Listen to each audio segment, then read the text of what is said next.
dès le lendemain du premier tour des élections municipales, on s'est retrouvé dans une période assez étrange, pendant laquelle, si on me l'avait dit en avance, c'est une semaine plutôt calme normalement au niveau national pour les associations d'élus. On s'est trouvé pris dans un maelstrom et avec une réactivité de nos membres assez sidérante et intéressante. Dès la première semaine, tous les samedis, dans mon bureau, il y avait les maires des grandes villes, les présidents des métropoles qui se réunissaient pour faire le point sur la façon dont la crise était gérée. Et au fur et à mesure, on a eu 8 réunions comme ça. La prochaine, ça va être exceptionnellement mercredi, non pas samedi prochain, demain.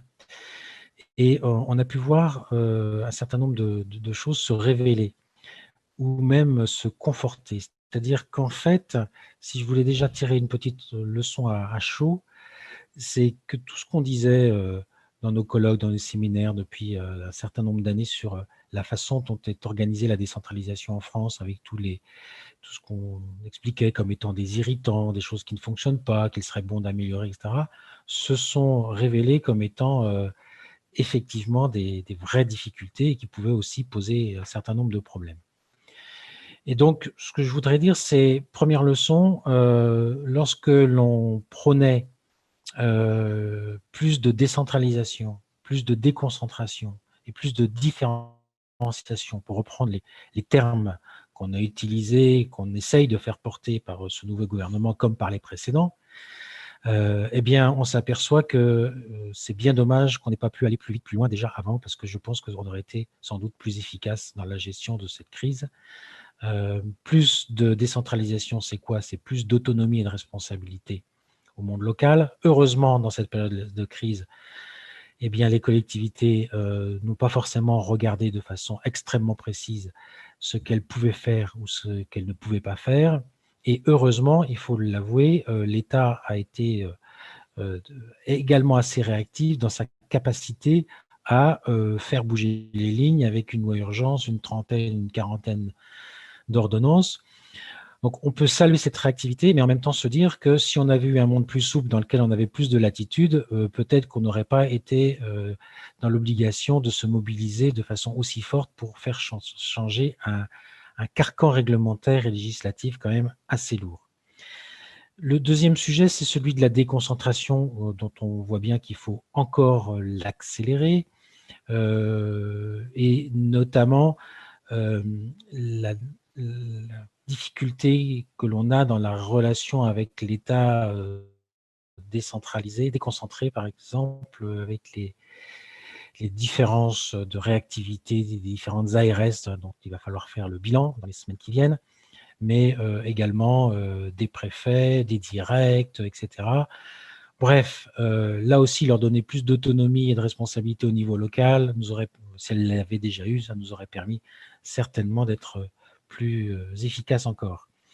Et le troisième D, puisque c'est 3D qu'on utilisait, ce qui est celui de la différenciation, là aussi, on a bien vu, même si le virus se répand potentiellement sur l'ensemble du territoire, eh bien, il s'est comporté de façon différenciée. Il a bien fallu avoir aussi des réponses différenciées en fonction du calendrier, en fonction de la façon dont les choses se sont faites, etc. Donc là aussi, aller vers plus de différenciation, ça apparaît comme encore plus une évidence qu'avant. Mais ce qui est apparu nouveau dans cette crise et la façon dont on l'a gérée, c'est que ces 3D, si on veut les accélérer, eh bien, il y en a un quatrième qu'il faut ajouter, qui est celui du dialogue. Parce que effectivement, je l'ai vu, que je le disais de façon anecdotique, en essayant d'être amusant sur le fait que tous ces maires et présidents se retrouvaient dans mon bureau tous les samedis, eh bien, il y a une forme de régulation horizontale qui se fait par le fait que les gens dialoguent entre eux. Alors là, dans une période de crise, c'est très rapide, mais le fait qu'un tel dise « Tiens, moi, je vais nettoyer mes rues avec du produit javélisé », pose question immédiatement, quelques jours après, à ses collègues en disant: «Attends, si tu fais ça, est-ce qu'il faut que je fasse pareil? Quelle va être la demande sociale? Est-ce que c'est vraiment utile? Est-ce qu'il ne faut pas qu'on ait un avis sanitaire sur le sujet? Quelles sont les conditions pendant lesquelles on se fait, selon que l'évacuation, de l'eau se fait directement dans le fleuve ou passe par, une usine de nettoiement?» et cetera. Une régulation se fait très rapidement sur cette question-là. Sur la question, je vais pas revenir, sur la question des marchés, on nous dit que ce sera interdit, puis finalement réaction collective, il faut que ce soit interdit, mais qu'on puisse autoriser dans des cas particuliers.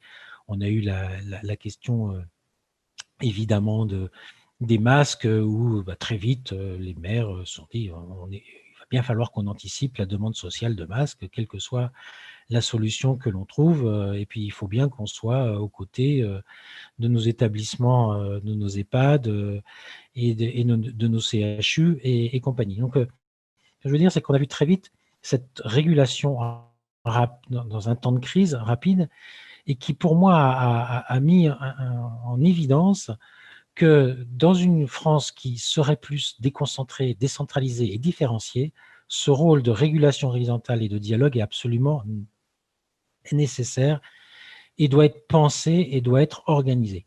Je vais reprendre ce que disait Francky Trichet sur les 3 axes de ce dialogue aujourd'hui qu'il identifie comme absolument nécessaires. Lorsque Francky cite l'opération avec les makers sur les respirateurs artificiels, immédiatement, c'est quoi? C'est des gens qui se parlaient pas forcément, qui sont du public, du privé, mais qui ont tous le sens du public, qu'ils soient fonctionnaires ou pas fonctionnaires, élus ou pas élus, qu'ils soient banquiers ou pas banquiers, universitaires ou pas universitaires. Il y a un sens commun de qu'est-ce que je peux faire pour les autres. Et on voit bien qu'on est percuté dans toutes nos grandes collectivités par ces initiatives qui peuvent être prises parfois par des grands groupes internationaux, quand Waze change la circulation de nos villes, ou par telle start-up qui dit: «Tiens, moi je veux avoir un rôle dans le recyclage des déchets et je vais organiser des choses un peu comme ça, en dehors de toute décision collective locale». Eh bien, on a ce premier sujet du dialogue avec de l'initiative privée, associative, entrepreneuriale, ou uniquement à vocation sociale ou volontaire. Comment est-ce qu'on est percuté par ça? Donc ça, c'est un des premiers sujets sur lequel on est certain qu'il faut accélérer. Le deuxième sujet, celui-ci, il est déjà beaucoup plus exploré. Je ne reviendrai pas sur ce qu'ont pu dire à la fois François Rebsamen ou Johanna Roland sur l'alliance des territoires. Là aussi, ce dialogue interterritorial, il est absolument nécessaire. Il n'y a pas de frontières et on doit, surtout quand on parle de résilience, de relocalisation, de circuits courts, etc., etc., évidemment qu'on ne peut pas penser nos territoires comme ayant des frontières qui correspondent aux frontières administratives. Et puis le troisième niveau de dialogue, et puis je m'arrêterai là, sur lequel, là aussi, leçon de la crise, il faut absolument progresser, mais qui rejoint les 3 premiers D, c'est le dialogue avec les autres niveaux d'organisation de la vie démocratique. L'Europe, l'État, les régions, les départements, les communes. Et l'enjeu, c'est comment est-ce qu'on horizontalise les rapports. C'est-à-dire qu'on ne peut pas concevoir l'organisation de notre vie locale comme étant des poupées russes avec les uns ayant les pouvoirs sur les autres. Il faut le concevoir de façon collaborative et dans un dialogue. Et là, ça pose évidemment la question de la formation de nos élites, de la formation de nos élus, cette nouvelle forme d'exercice de la démocratie qui passe plus par la coopération que par la compétition.